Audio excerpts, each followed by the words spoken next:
In the world of Game of Thrones, power often comes with a hidden cost. The stronger something becomes, the more dangerous its weakness must be. Nowhere is this more true than in the story of the Night King. He was created to be unstoppable, a weapon designed to wipe out humanity itself.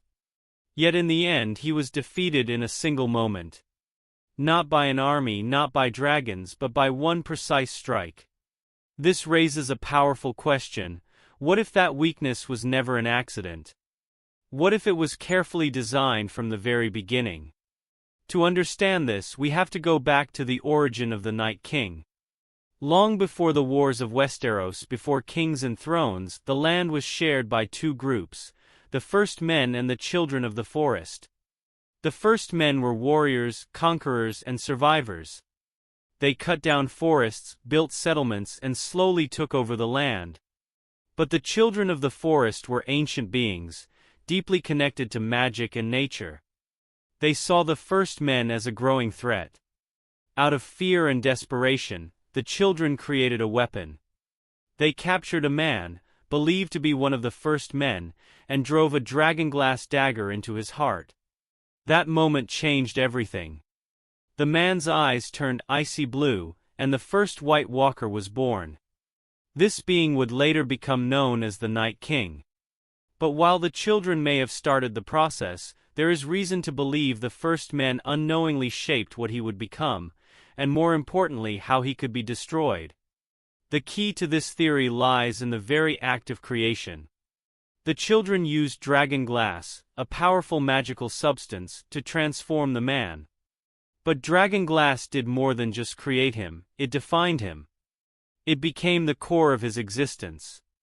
In simple terms, the Night King was not just stabbed with dragonglass. He was built around it. His life, his power, and his connection to magic all came from that single point. This is where the First Men come in. The man chosen for the transformation was not random. He was one of them. His body, his blood, his humanity, all of it belonged to the First Men. And that human origin placed a limit on what he could become. No matter how powerful the magic was, it could not completely erase what he had once been. Deep inside, the Night King was still tied to the physical laws of a human body. That connection created a flaw. Unlike the other White Walkers, who were later created by the Night King himself, his own transformation was more raw, more unstable. He was the first attempt, the original version. And first versions are rarely perfect. The magic that gave him life also anchored his existence to a single point: the place where the dragonglass entered his body. That spot was not just a memory of his creation. It was the source of his power. Destroy that and you destroy him. This explains why the Night King could survive almost anything. Fire did not kill him. Dragonfire, which destroyed entire armies, had no effect. Steel shattered against him. Even Valyrian steel, known for killing White Walkers, was never used directly against him until the very end. But when Arya Stark struck him with a Valyrian steel dagger in that exact spot, everything ended instantly. It was not just a lucky hit. Arya's final attack was precise. She didn't slash wildly or aim for the head like a normal fight. Her blade went straight to the center of his body, the same place where the dragonglass had been driven long ago. This moment connects directly back to his creation. It suggests that the only way to kill the Night King was to reverse the act that created him. In a way, his weakness was a mirror of his birth.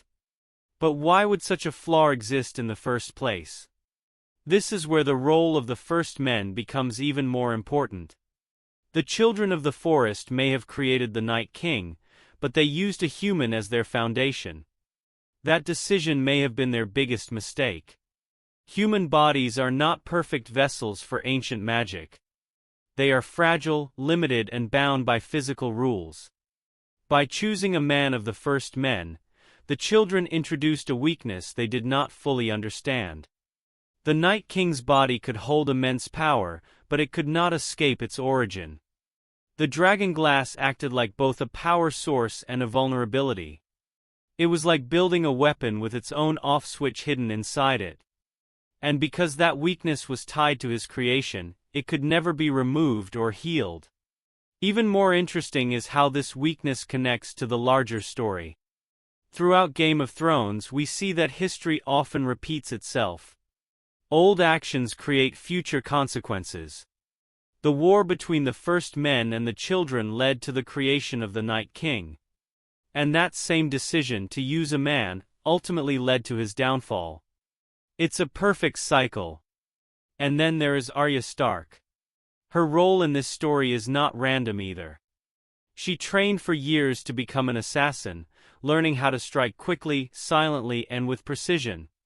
She did not rely on strength or power. She relied on skill. And that is exactly what was needed to exploit the Night King's weakness. When she faced him, she did not fight like a soldier. She fought like someone who understood that one move was all that mattered. Her strike was not just brave, it was exact. She hit the one place that mattered, the one place that connected him to his origin. In that moment, everything came together. The magic of the Children, the humanity of the First Men, and the skill of Arya Stark. The Night King shattered, and with him his entire army. So when we look back at his story, it becomes clear that his weakness was never truly hidden. It was there from the very beginning, built into him by the very people who created him. The Children of the Forest gave him power, but the First Men gave him limits. And those limits made his destruction possible. In the end, the Night King was not defeated by chance. He was undone by design.